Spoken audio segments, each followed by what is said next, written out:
Okay, so we're here today in the basement of a house, and there's a chimney line that came down here into the damper system, and the homeowner advised us he's hearing some crying in here. So we used our infrared FLIR, kind of, I guess you could say, to look behind the wall cavity, and we have a nest sitting here. We can hear the raccoon babies crying.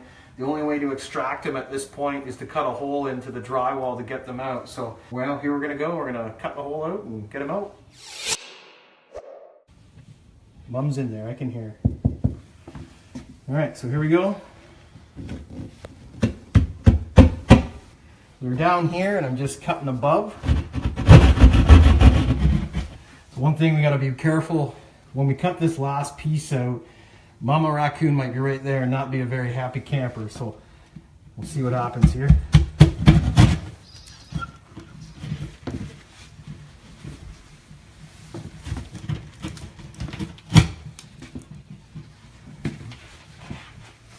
Okay, so see the flue line here. Okay, so Mom's in the chimney. I can hear her growling now. Hey, Cav! Oh, she's up top? Okay, good. So what we have is we have Kevin upstairs in the top of the chimney, and you can hear Mama growling. She's up. We've got a tool that once you start cutting it, scared her into the chimney line, and Kevin's trying to pluck her out. So it's more safer for us to go down in there and grab the baby. So I'm safe to cut because I know she's up here. You know what? That was Mom on this side. I think we're going to have to go to a different cut.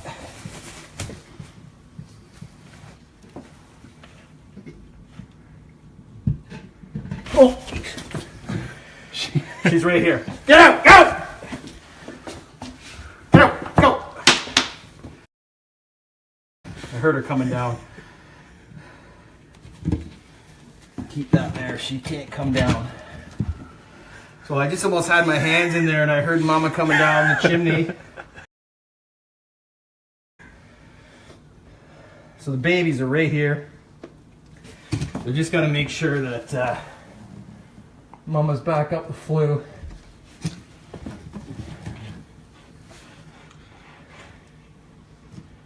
Is she up there, Kev? Is she back up? Yeah, she's like halfway through. I gave her about 2 feet and she goes back down. Okay, just stay there. I'm about to get the babies, and I don't want her coming back down because she just kind of come and said hi just now. I know. She's about halfway down right now. Okay. Feel them.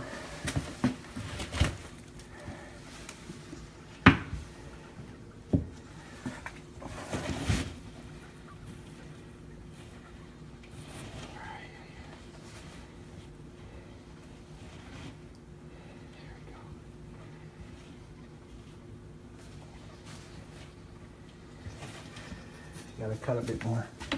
Oh,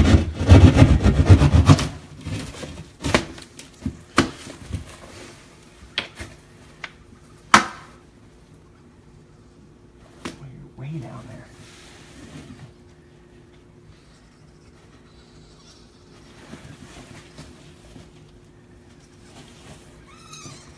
Oh yeah. These are newborns. So there's one. Okay. See the umbilical cord still attached to them. All right. We got a couple more down there we're going to get. Let's place this little guy right here for now.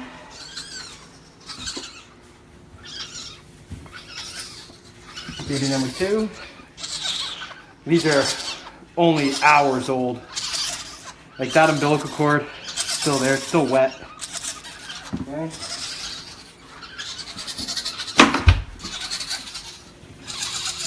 Amazing how she was able to fit down there. I'll show you the hole here in a minute. Number 3. Still got more. My bet is she gave birth, they fell down the wall cavity and she couldn't get to them. So we came at a great time because these guys will be okay. Got one more still in there.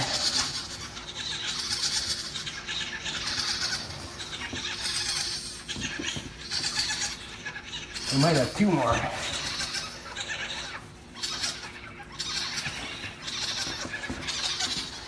1, 2, that's 5.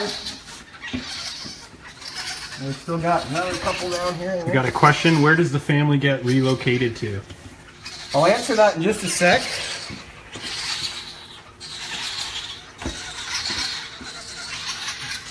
Wow, it's a big litter.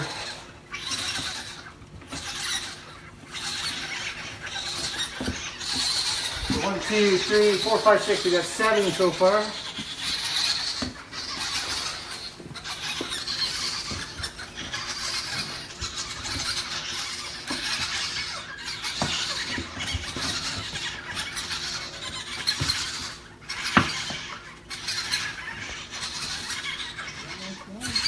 All the babies are out now. Hang on a minute, Will.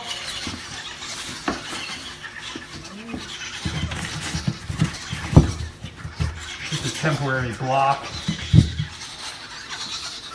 So what we'll do now is I'm just going to take the camera and I want to show them inside here. So what you're looking at and how these babies were right down in this cavity here. Not much room, but I'm going to show you where Mom came down from. She's got a little piece of drywall there, but I'll move it for you. So you can see up there, this is the chimney flue. So she was able to get through that tiny little hole, and she probably had her butt down here, was giving birth, and the babies fell down here. Our homeowner let us know that he's hearing these babies. We came right out here today, and sure enough, there's no way that raccoon was able to get her babies down there. So good thing that we came out, because now we're going to go outside, reunite them with the mother.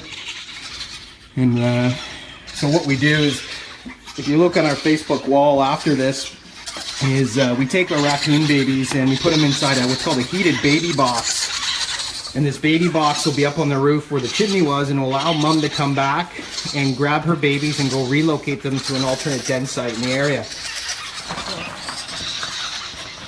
So what I'm doing, we just call this a baby bag. This is just going to be able to help us transfer the babies from this location outside to our baby box. We keep some of the insulation that the babies were in to put in our insulated box. This will allow more of a smell for Mom to come back and remember to get them.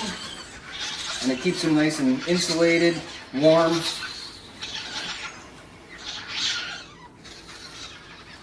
These guys are only, I gain max probably 8 hours old maximum. All right, so these are in a safe spot. What I'm going to get you to do, Alex, is go get your tool belt. We're going to come back and patch some screen up on here before we get Mom out of the chimney to make sure she doesn't run back in here and come back into the living space.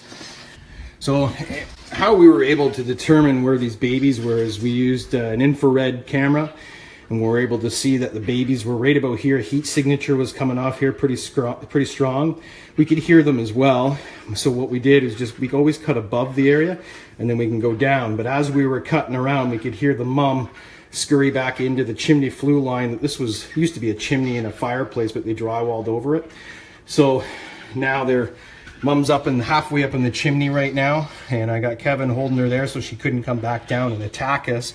We did get a little hello from her, but I was able to tap her on the bum there and get her back up in the attic. But again, here's where those babies were, down in this wall cavity. Almost certain Mom couldn't get to them. They were buried in plastic and insulation, so we got them right at the right time. So we're just gonna keep the live feed going right now for about 5 minutes, and then we're gonna see the adult being evicted, Mom out of the top of the chimney. And again, we don't trap or take these guys anywhere. We don't trap or take these guys anywhere. What's going to happen is these babies are going to be placed in a heated warming box up on the roof, away from predators on the ground. We're going to evict Mom out of the chimney. She will run off today, but when the night falls tonight, she'll come back looking for her babies. They'll be sitting right at the base of the chimney on the roof. She'll be able to enter our baby box, grab her babies, and relocate them. And we'll show you the baby box outside. We're just going to seal this area up. So, okay, so you're in here, you're going to seal this up. What's that? Do you want to do this? No, you can do it. And then I'm going to take these guys while you're doing this.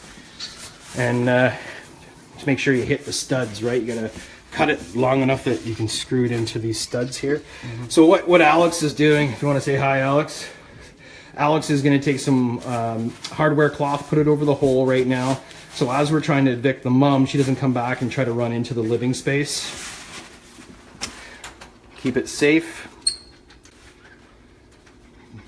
Okay, so I'll let you do that. I'm going to get Kevin outside and we're going to start filming the eviction outside, okay? So first, while Alex is over there patching that hole, and before we get the raccoons out, take you over here. We're going to transfer these babies into our baby box.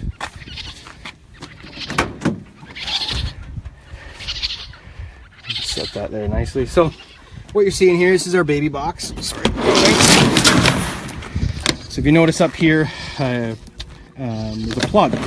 So in the back end of this, I explained in another video this week, it's a baby blanket. We can turn it on low, medium, high, depending on what the night's going to be like. But the heating blanket's under here, which that allows us to put the babies into this box.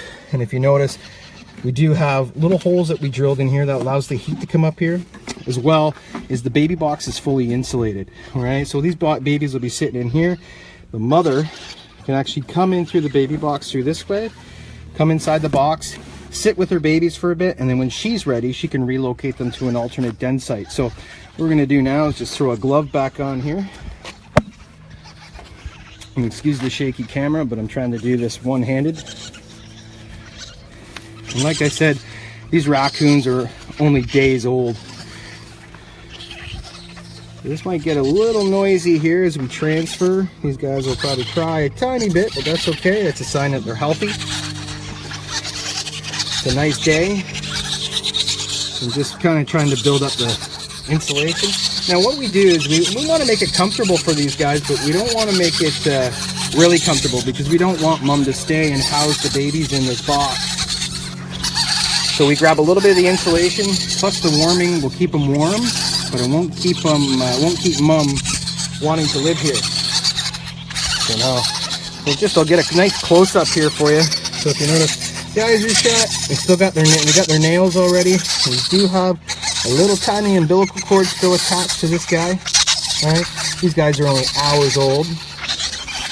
All right, so we'll put him in there. We'll put that in there. There we go. Another one there.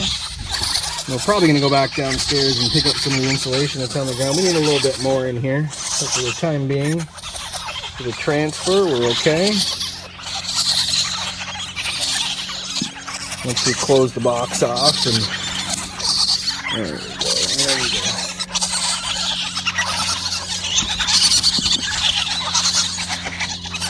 See if I can get a better shot here. A little bit of sun on them, keep them warm, but we got 1, 2, 3, 4, 5, 6, 7 healthy babies in the litter here. And again, these guys are only hours old.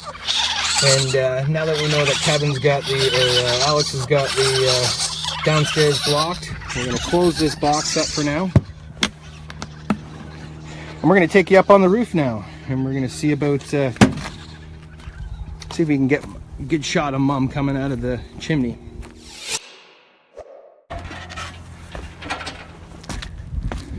All right, Kevin, say hi to Facebook World. We're on Facebook Live. Hello. This is our technician, Kevin. We're up on the roof, and can we see mom?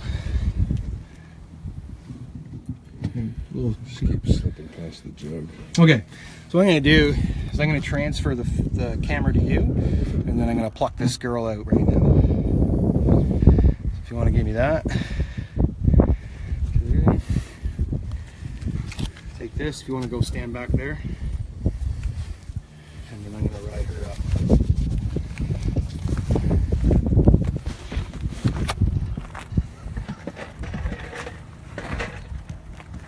Okay, so what we're doing, we have a little tool down here.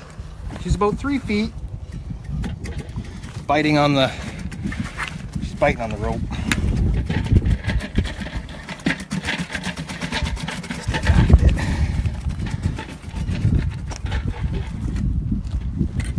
That's good. Oh, she went back down.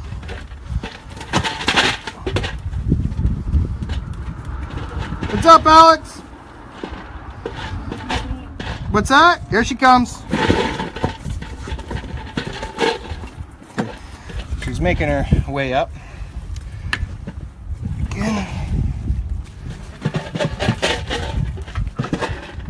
Okay, she's about 6 feet.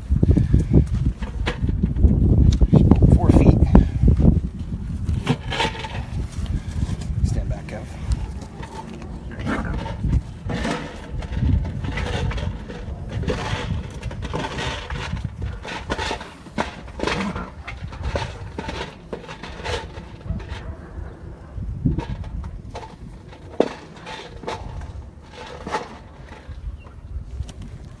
If she doesn't come out, we'll have to get a one-way door apparatus set up here.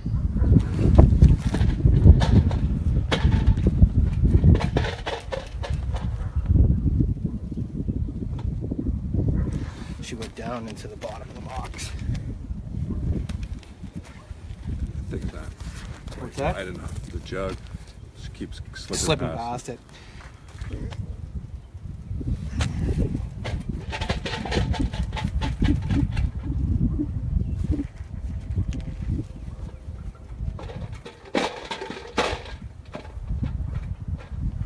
Hey Alex, you still there? No. Okay, I think she's back down near that screen. Do you mind going in and just tap her on the bum or see where she is?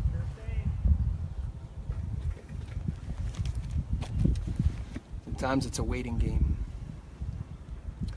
So that's why we're waiting. Let's educate him on this. So you see how this is what we call a do-it-yourself chimney wrap around here. They've taken a little bit of hardware cloth and then a little wire and tapped it on. So we had something similar here. We had what we call a Canadian Tire chimney cap, and they advertise that it's raccoon proof. But what they don't know is the raccoon basically just comes on and rips this in about 10 seconds. Can push this out of the chimney, and then they went down the chimney. So if you really truly want a chimney cap that's animal proof, is hire a professional wildlife control company in your area, and they'll be able to do it for you. But this is pretty much only good for oh, I can hear her coming back up. Here she comes. Those chimney caps are basically only good for like the average bird. So the birds don't play.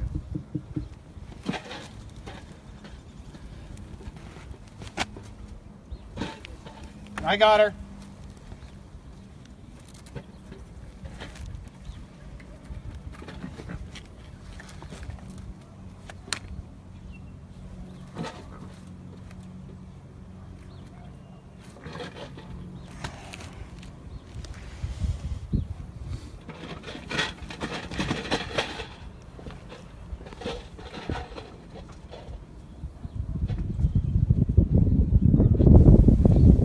So I'm not hurting her. Basically what I'm doing is I'll show you after, but it's a little jug filled with some rocks, and basically when I put it down, it scares her up in the chimney flue line, and then I just start bringing it up behind her and tapping her on the bum, and that'll bring her out here.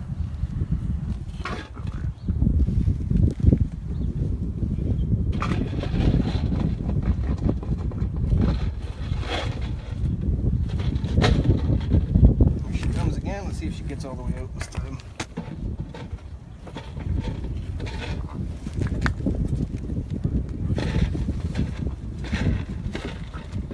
She's coming.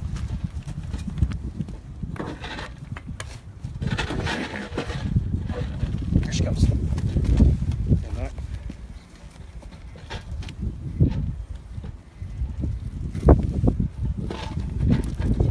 Okay. Whoa. Oh. Yeah, she's all right. Very good. She ran off. All right. So we'll have to go find her, and hopefully she'll come back later. And oh, there she is. She's running in the backyard. If you want to catch her in the backyard. Battery's dying. Oh, battery's dying. Right there, right there. Oh, there she goes. She's in the backyard running.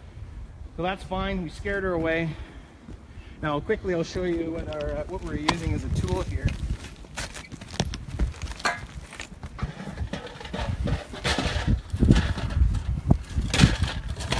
Basically, this is our trick of the trade. Some rocks in there, goes down below her, and we ride her up on the butt there. So I guess that's thanks for riding along on our raccoon baby extraction and out of a chimney.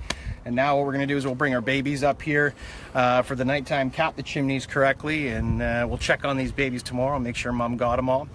If by chance during the eviction process mom doesn't take all the babies, we do have Hobbits Tea Wildlife Refuge on call at all times, and they'll take sick or orphaned infants. So a lot of companies out there aren't humane like us. They won't drive the babies to these sanctuaries. So we'd like to stress that even sick or injured or orphaned babies, we do the humane process and due diligence of taking these babies to this refuge. So thanks for riding along. Again, I'm Jared from Ontario Wildlife Removal, and we'll see you next time.